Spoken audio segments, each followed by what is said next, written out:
Hivin and Vibin with Dr. Bibi.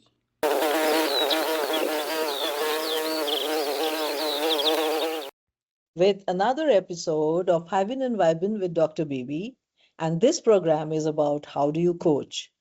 Today we have with us Waltraud Rother. Waltraud Rother is from Germany. She's joined me from Germany, and she is like a Valkyrie.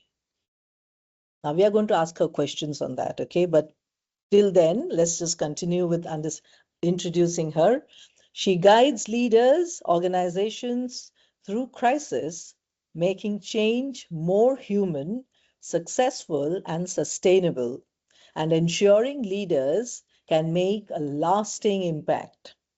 Her real-world insights and trusted solutions draw on 30 plus years of leadership experience across 5 industries and expertise in management, psychology, and neuroscience. Her transition from change expert to a global senior director has given her insights into uncertainty, pain, and the challenges of human transformation. She has worked on over 150 international projects. She has received 5 Global Leadership Awards and has developed over 200 project leaders across 30 plus countries spanning Europe, Middle East, Asia Pacific, and North America. Waltraud distilled the missing pieces to sustainable change in her unique seeding human transformation approach that propels teams and individuals to new insights. And she has a MSc in organizational psychology. She is a certified coach and a Lean Six Sigma Master Black Belt. There is so much to talk about today. Welcome, Waltraud, to Hivin and Vibin with Dr. Bibi. How do you coach? Thank you so much, Banya. I'm so excited to be here. Thank you for having me. Oh, we are so grateful to have you. With that, Waltraud, I would like to understand who is a Valkyrie? Let's begin with that. Well, actually, a Valkyrie. So you might know Richard Wagner, the famous German componist, and he has a very famous opera, The Valkyries. And the Valkyries are fate angel in the Norse methodology. And for whatever reason, my father thought it would be a great name for me. So I have 3 older sisters, and their names all start with A, B, C. And my father and my mother agreed on a name with a D. But my father did all the registration after my birth and came back with the name Waltraud. So it always gave me a lot of question marks. Why the heck did I got this odd, very, very old-fashioned name? And even in Germany, it's such a rare name. And if you know the name, you probably think about a very old lady, but not about me. So it took me quite a while to discover, because my father never shared the story about why he picked this name. He always just smiled and thought, well, why do you ask? It's a nice name, isn't it? And I said, well, no, it's not. It's so old-fashioned. Nobody has this odd name. So many letters, so complicated. And later on, when I worked on an international level, it was quite challenging for people to pronounce this name properly. So every time I have to test this with people, help them to pronounce that properly, explain where the name is coming from, and so on. And it is just a couple of years ago where I finally made peace with the name, where I encountered the link between my name and what I'm currently doing, or what I did all of my professional life, basically. And then I thought, well, he couldn't pick a better name for me. So it's so perfect because actually the Valkyries are fate angels. So the Val stands for the battlefield, and the Valkyries actually pick the heroes from the battlefield to guide them to Valhalla, so and prepare them there for the last battle before the Armageddon. Waltraud actually has a different role.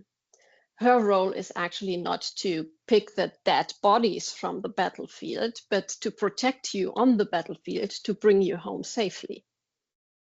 And when I noticed the meaning of the name and what I'm doing, I'm guiding leaders through turbulences and transformational change. I said, well, that's a perfect description of what I'm doing. So then I thought, well, okay, I start loving my name now.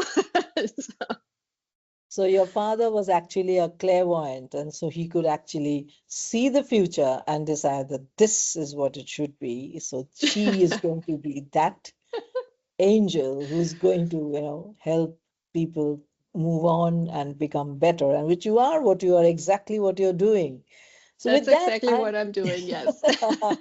so that is But I'm where not sure if my father was really conscious about the meaning of the name and and that. So my father was quite old when I was born. So my parents experienced World War II, and my father was already a soldier during that time, but he never had any injuries, and he had no wounds at all. And he always said, well, he had a kind of guiding angel or guardian angel who protected him. And I thought, well, yeah, I'm not sure if he knew that. Maybe most that's the probably he reason. loved you a lot. He loved you more. Well, I'll, at least he loved opera. So. So see, it does help, and it's like a prophecy, so which was an untold prophecy or an unactually felt prophecy, but something that just came from well within. So with that, let me ask you let me give you a choice. Would you like to start talking about how you started your career, and how did you build your 30 plus years of this leadership experience? How did you transform yourself?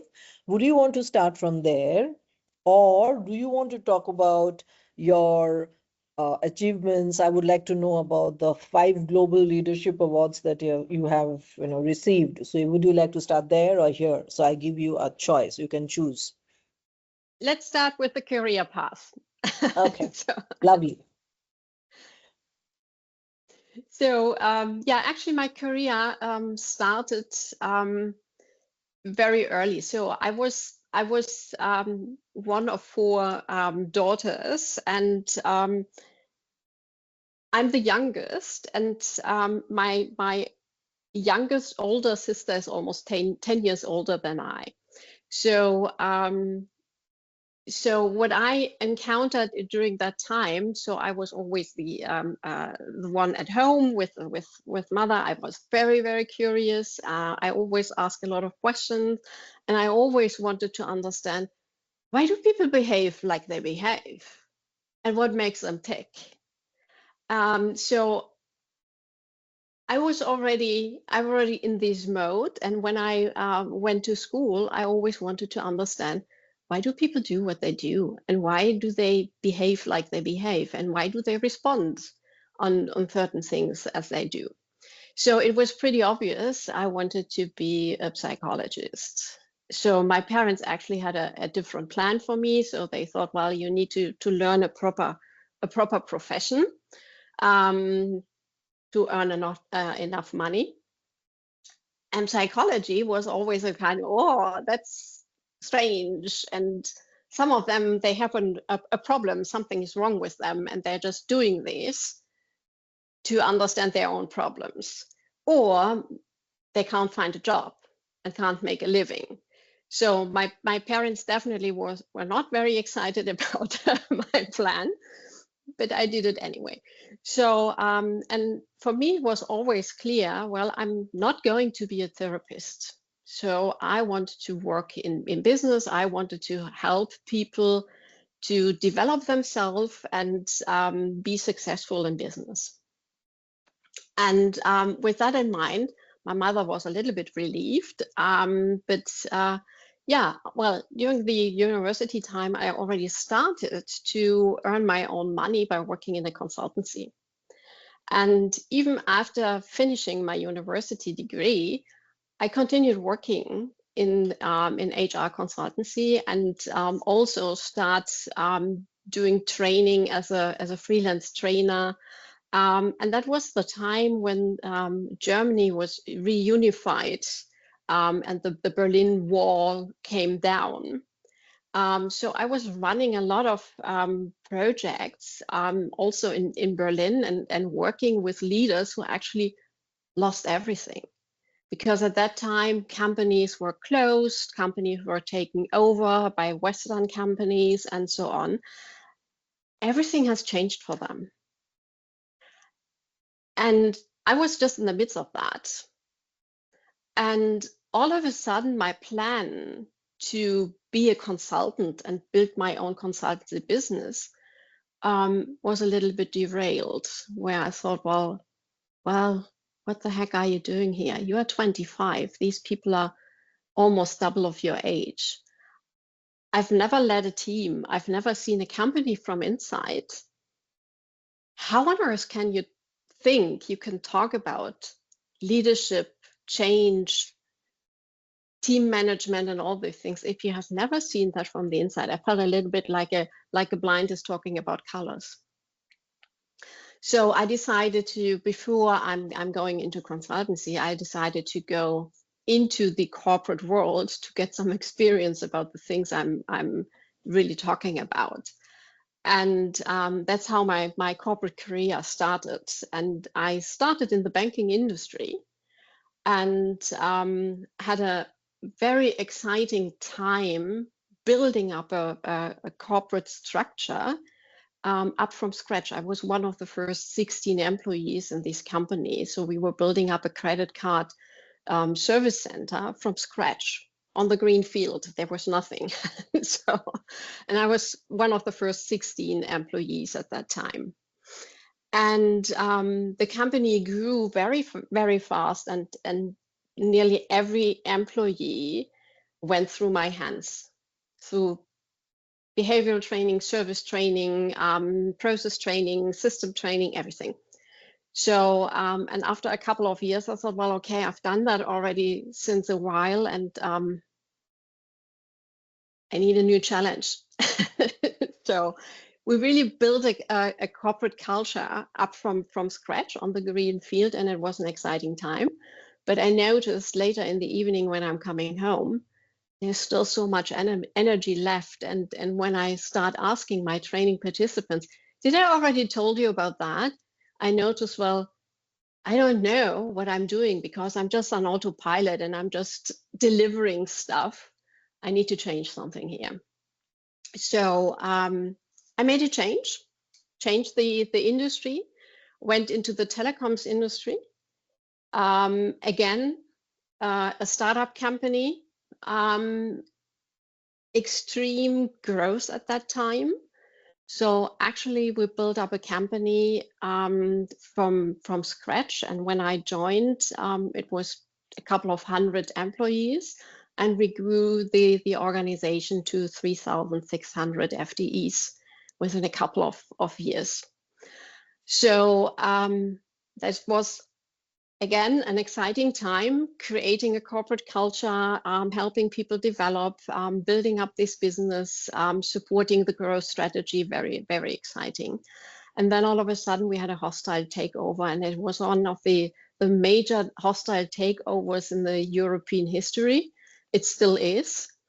And I experienced firsthand, because I was part of the HR department, I experienced firsthand what this kind of change really means to people.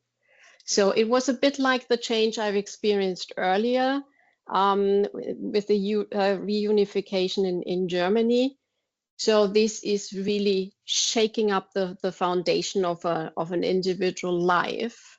And it could be extremely painful. It could be an exciting time to jump to the next level, but it could also completely derail your life.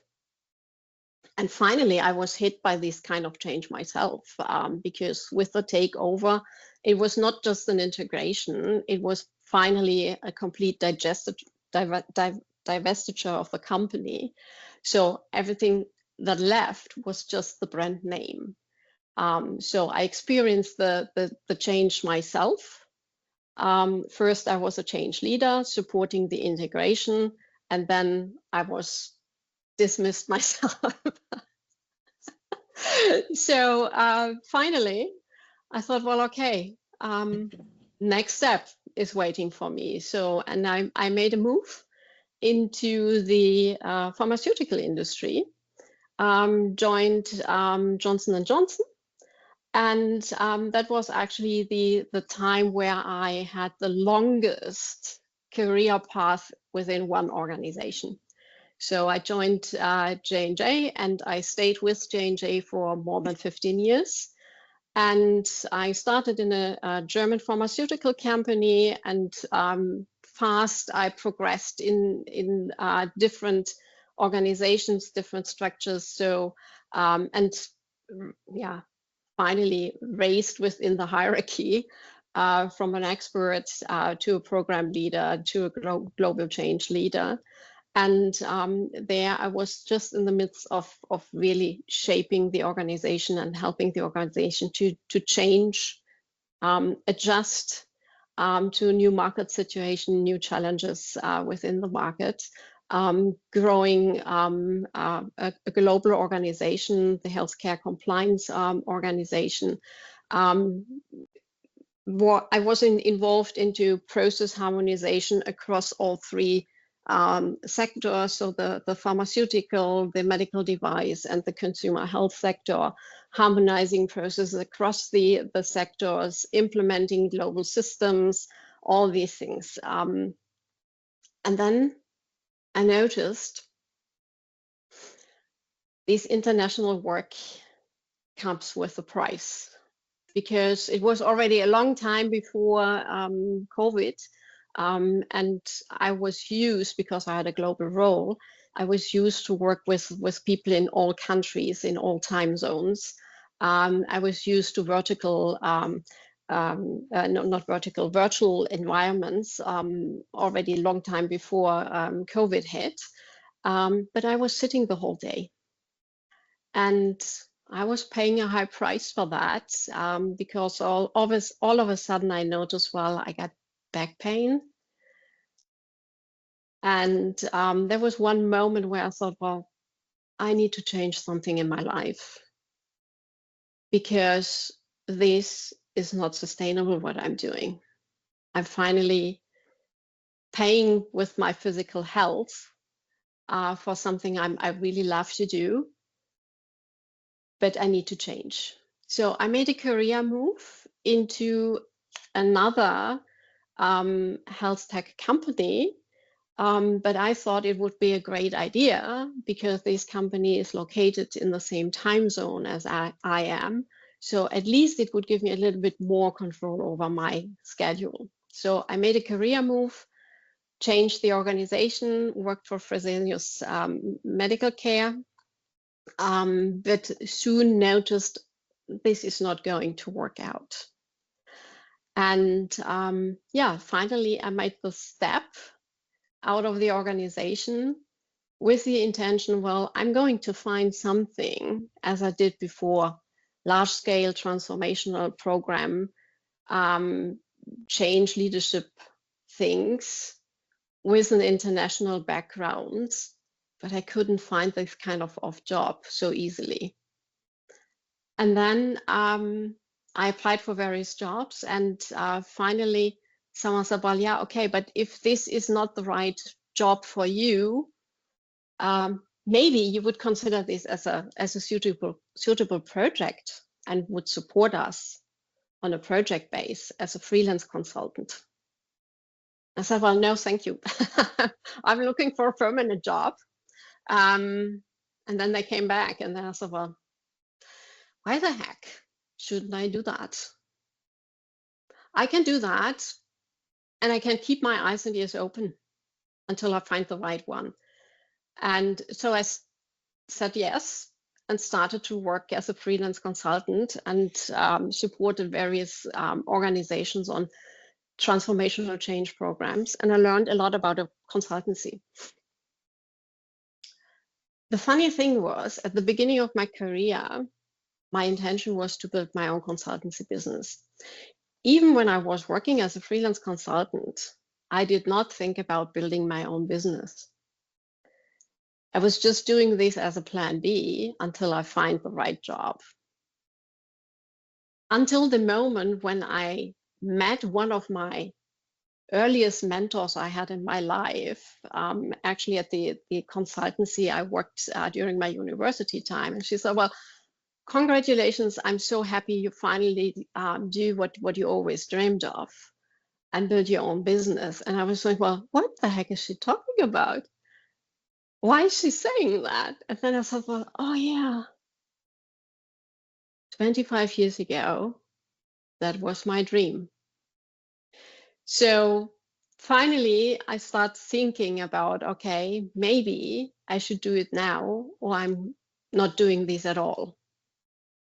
So that was the moment where my entrepreneurial journey started. So Right. So here, let me ask you, how did you evolve your expertise? When you started with expertise in management. Before that, you were a change expert, I'm sure. And then you had psychology, and that must have been a conscious movement. So, like you decided as a child that, no, I'm going to take up psychology to study, which is not what your parents wanted. And then how did that grow into neuroscience? Or was it psychology, management, neuroscience? What happened first, and then the next, and then the next? well, studying psychology, of course, was a conscious decision because I wanted to understand how people tick. I wanted to understand how business works. And I wanted to understand how people within organization thrive and become successful finally. So that was the initial intention. While I was studying psychology, well, and my intention was also to earn money and be independent and not be a therapist. So the most likely decision to take is that you're going into the human resource world as a psychologist. So this is the predefined path, or the most common path, and obviously that was my idea. So I started in HR consultancy. I was a trainer in the banking industry, but moved into an HR role within the banking industry. I was an HR development leader in the telecoms industry. So I was always thinking, well, my world is human resource management, training and development, this kind of area. With the hostile takeover, I have really seen how hundreds of people within a very short time frame left the organization because they were uncertain, it was too painful, they found themselves in roles they never has chosen. And I saw all this pain and thought, well, there must be a different way. We somehow need to stop the bleeding within the organization to build a new organization and be successful. So together with my team, I created a plan how we can stop the bleeding and how we can build a new organization and get the people back on board again. So there was a new managing director, and I met him and made this proposal how to do that. And he said, well, that's a great plan, but we are not going to do that. I said, why not? Yeah, because we won't have an HR department. We are now part of a corporate headquarter. They have an HR department, and HR will be delivered as a service from them. So we will not have an own HR department, and we are not going to do this from here. But I make you a proposal. If you're interested, you can work as my assistant and run change programs like this one you're proposing here on my behalf. He was a sales and marketing guy. And he thought, well, and by the way, you will also learn something about sales and marketing. And I said, well, no, well, I'm an HR person, but let me think about that.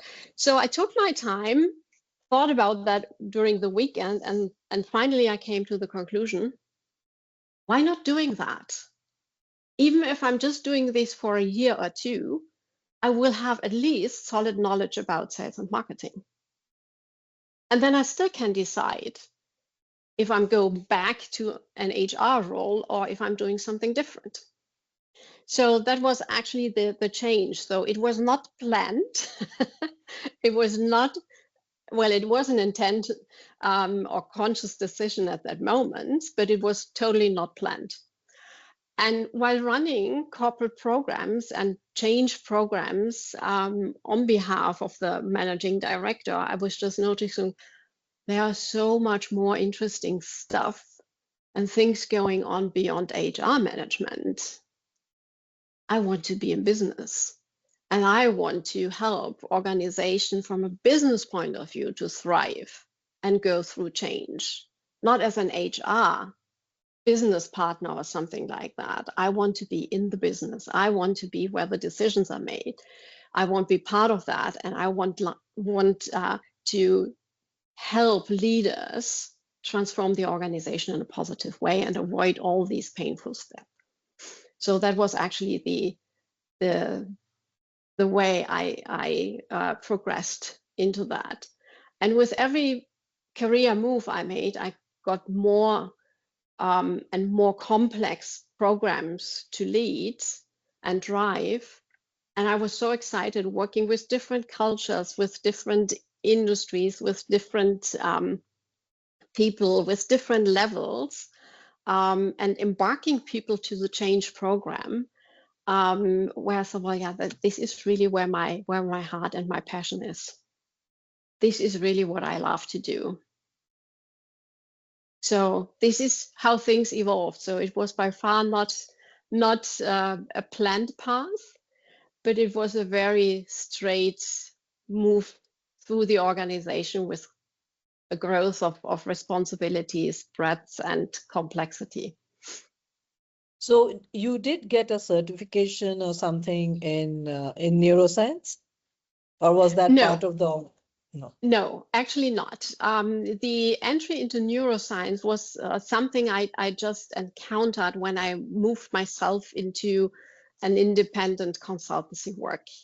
And the reason for that was actually, I thought, well, during the last years, I was managing programs and I was leading programs on behalf of someone who wanted to change. And I loved that. I really enjoyed that very much. But I was always thinking, well, yeah, but I'm missing a little bit my psychological background and the application of that. I've used that all the time, and I've always helped people to understand what's going on and why are things happening as they happen. And I was always able to link that and blend these with psychological insights.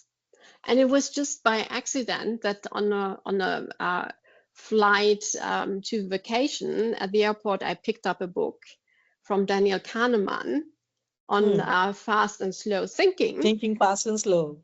Oh, this way. Yes, exactly. That one. And during my vacation, I was reading this book and I thought, oh, gosh, this is so exciting. This is so interesting. I want to learn more about that. So that was the moment where I noticed, well, I need to know more about that, because during that time when I was at university, neuroscience was basically not existing yet. There were some first insights, but not very much. And it was definitely not really taught during the university time. And that's at that moment I thought, well, yeah, this is where I would like to dive deeper, and where I would like to understand more. So that was more my own research and my own learning and my own, well, gross desire to educate myself in that area. Mm. Thinking Fast and Slow also influenced me. That was actually the book which told me that, I had learned enough, or had a nudge in me that this should now be researched, or whatever I'm thinking needs scientific research, and not just, widely thinking about it or reading some books and thinking, but this Right, can, and it has some basis. So right. I think that gentleman Daniel Kahneman is amazing. Yeah. Right, right, right. And the funny thing was, my master thesis was actually about performance reviews and performance ratings and these kind of things. So I explored already all these biases and judgmental biases that people might have during my university time. But I never went into that area. So why is that happening? And how is that happening? And this book actually introduced me into this field, and it became really, yeah, a pivotal moment, because that was also the moment where I started, well, is that what I'm thinking? Is that real? Or how is that influencing my own worldview? How is that thinking and these biases, how is that impacting the narrative I'm telling myself and the narrative that other people are telling? So that was the moment where I really started digging into that, and really had a lot of aha moments later on. And yeah, also that probably opened the door into transformational coaching. So let's talk about your the 5 global leadership awards that you won. How did that happen? And how did the first one happen? And how did you go on to winning 5 of them? Well, this was actually something within J&J. J&J, uh, as a recognition of exceptional achievements, and achievements of high impact for the organization, um, was actually given to you, and as a response to leading different projects. And one of the first award I got, which was actually the most important for me because it was the first, was I was supporting the organization after a longer period where there were no product launches. I helped the organization to standardize and formalize the product launch process. And it was the foundation of a global program later on. And well, that was the first recognition for the work I was doing. And so I was specifically proud of that. And the others were later on in different roles where I was already higher in the organization, and where the breadth and the impact of the programs were logically of higher impact. And it was just the recognition of really setting the foundation for specific structures and specific ways of working within the whole organization. So yeah, this is how it came. And yeah, a recognition of the programs I was running. Okay, now that we have understood, or we have, at least gathered knowledge on how you have, evolved and become a professional, the way you've become, and what the experiences that you've had, when was it that you decided I was going to be a coach? It was one of the career transition phases. So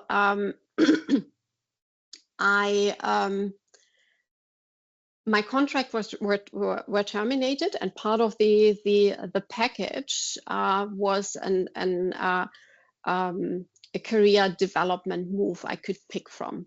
And then I thought, well, I really would like to go more into the psychological field again, and I would like to professionalize the leadership coaching I'm already doing with more psychological background. And as a plan B, you can always work as a coach if you want. If your next career move is not going to work out, you can always work as a coach. So then I thought, well, okay, let the company pay for that. So they paid for that. I did my coaching program at the German Association of Professional Psychologists. But things came differently, so I did not leave the company. I moved to the next role within J&J and said, well, okay, I have this coaching program. I've done this coaching program now. I could provide professional or executive coaching within our organization. And but that was not the right place to do that. And so, well, no, that's HR work. We can't do that. But nevertheless, people knew I'm a psychologist, and people knew I have a coaching background. So they approached me, and I never said no. So I did coaching, not just on a project level and project methodology and program management and process improvement methodology, but also the personal development when they asked for that. So then I always offered that. So a long time before this became my profession, I already applied that as part of my services. And most leaders were not really interested in how or what I'm doing or what kind of tools I'm applying and how I approach that. They were just asking for the results, and then just, well, do your magic. Whatever you are doing, do that with my team, with my people, with my organization. So I did it. So how did seeding come into being? Seeding, well, seeding is actually the methodology I've developed later on when I started to build my own business. Because during the corporate career, I've learned a lot about organizational change. I've done numerous programs myself. I know from my experience what's working within an organization, what's not working. Later on, when I stepped into my entrepreneurial role as a change consultant, I've also changed the perspective, because at that moment then I did not just see how consultants get into an organization and run their programs. That's what I've learned as an employee already. And now I was on the other side of the table as a change consultant. And I've also worked alongside with other consultants from big consultancy companies, and we teamed up.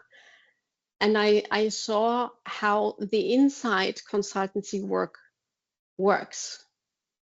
And I thought, well, what I'm noticing is that neither leaders within the organization are properly prepared to run transformational change, nor these external consultants are prepared for that. And the traditional consultancy work usually starts with or stops with a recommendation how to change. But the big consultancies are usually not involved into executing these and implementing these. And the organization is totally left alone with that. And the leaders are totally overwhelmed with the recommendation and do not know how to do that. But I knew that. And then I noticed, well, there is a certain process. I'm leading the organization through and guiding the leaders to run change. But I noticed my own business is somehow stuck. I, as a business leader, feel somehow stuck building my own entrepreneurial journey. And I was wondering, well, I have all the knowledge about business development, about process change, about doing things. And every time I invested into another program to learn about marketing and how to build a business and so on, I thought, well, yeah, I already know that. But I can't apply that for myself. Something is wrong in my head. I don't know why I can't do that. I don't know why I'm so afraid of stepping out into visibility, and I simply can't do that. And then I start working with a coach myself to explore that and to really get into this mode of being an entrepreneur. And all of a sudden, I noticed, while understanding my own responses and the patterns you have in your own behavior, and changing that and embarking finally to a new path is exactly the same path I am supporting leaders in their organization while running a change program. And there I thought, well, okay, there are 4 crucial phases you need to go through, no matter if this is an individual transformation or if this is an organizational transformation. And this was the moment when the seeding human transformation approach was born, because seeding is actually, or seed is an acronym, and the S stands for see, the first E stands for explore, the second E stands for embark, and the D stands for drive.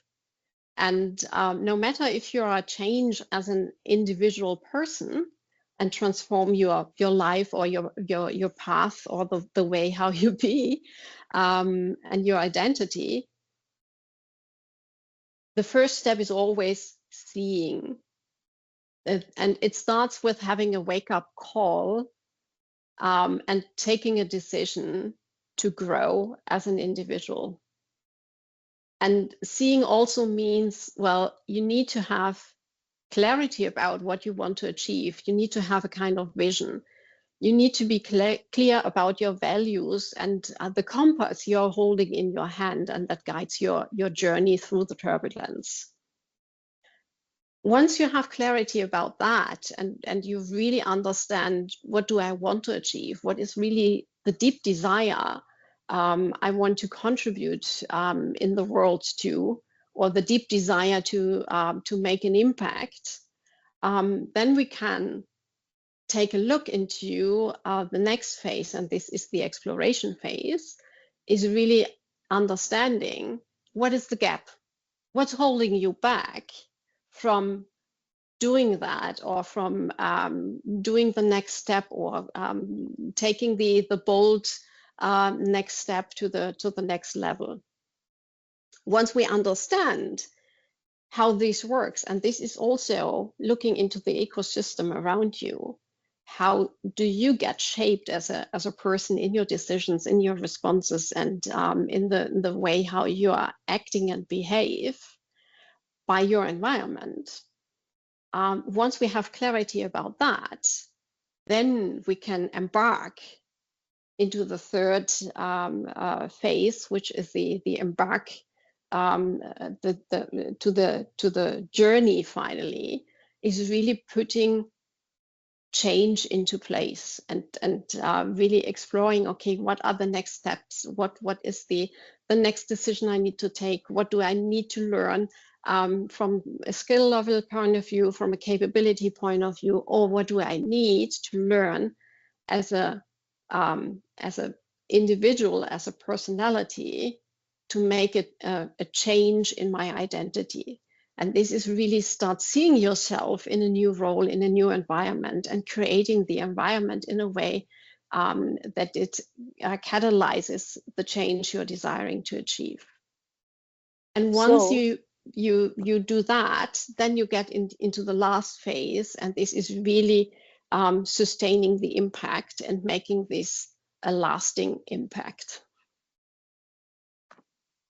so what I'm getting from here, I am getting two insights from all that you have shared with me, your experiences and everything, your transformation, yourself, your own transformation. It's telling me one thing, and that is majority of the work or the transformations that has happened in your career and in your life is mostly situation that has thrown something at you and you have picked it up and said, yes, let me try it out. So I see a very optimistic person here who picks up opportunities and learns from it and molds yourself. That's what that is what I'm getting from all that you have shared so far. And that is the exact methodology which you put into seeding, where you are Right. actually bringing it out that, whatever your person is and however you're doing it, you just have to mold your way through, picking up the opportunities as you get, and then mold your way into a different transformation of who you become. Right. Right. So, then the curiosity that I have is, were you always like this, even as a child?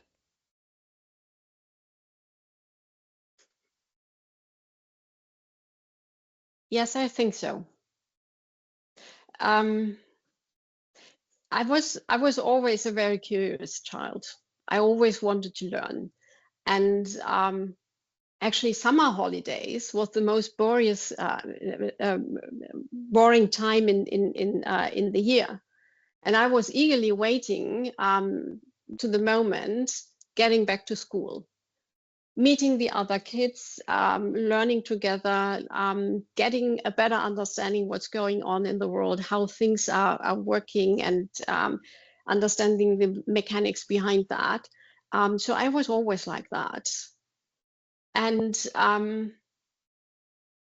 well, as I said, well, when I was working with leaders in Eastern Germany after the German reunification, I was just thinking, well, there are things happening in the world you have no control over. Absolutely not. And it could be even things that really shakes up your whole life, and you have no control over that. So you need to find ways to stay adaptable and agile, and you can't control everything. So that was actually a moment where I thought, well, yeah, okay, whatever you are doing, first of all, you never know what it's good for. That's one of my life mottos, so to say. So whenever I'm deciding for an opportunity, it's always, well, you never know what it's good for. So I will definitely learn from that. So that was certainly part of my growth mindset and always with me. The other thing was always, and that was really triggered by these kind of experiences. I was a program leader. I was a project manager. And a project plan always gives you some comfort that you have things under control. But my experience was Well, you can make up the nicest plan with all the details, but reality will be different. Absolutely. So one of my other mottos, so to say, is expect the unexpected. So these are the two mottos I'm constantly sharing with everyone in my life and in my work. You never know what it's good for, and expect the unexpected, because things will be different. And we are now living in a world of so much change and disruption and complexity. The level of control you have gets smaller and smaller. So you need to be adaptive, and you need to be agile to respond to that, and have the confidence to respond to that.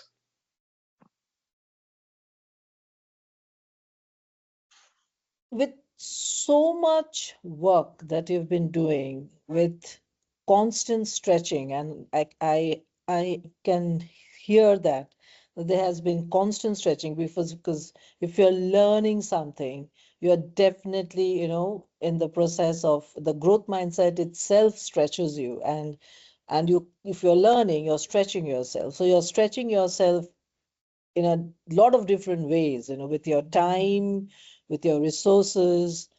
How do you sustain your energy? What do you do?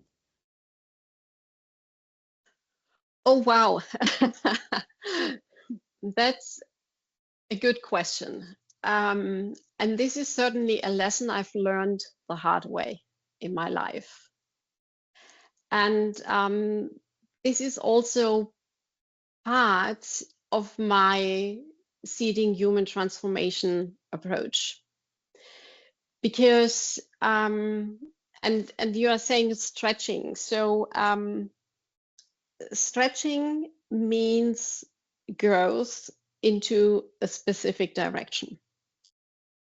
What we usually see is, as an HR leader or as a training and development manager, I've made that mistake myself. All the education we are providing is basically stretching our growth into a horizontal way. So we are learning skills, techniques, methodologies, concepts. Is all about rational things. And this is horizontal learning. But what we do not learn enough is really how do we tick as a human being? How do I grow as a human being? And how do I learn from my experiences? How do I expand my confidence in my behavior? How can I change behavior? Finally, also, how do I notice that I'm triggered as a human being? So how do I know, and how do I have self-awareness? And the next thing is now understanding also the neuroscience behind that. How can I regulate my neurological responses to things?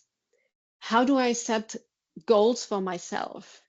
How do I grow and learn in this way?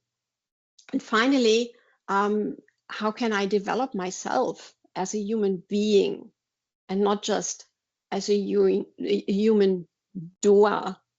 It's really about human being and not human doer. So, and this is self-leadership. And how did I encounter that myself, and how do I manage my energy? First of all, I was, as a program leader, working on a global scale with different time zones. I was working nonstop around the clock.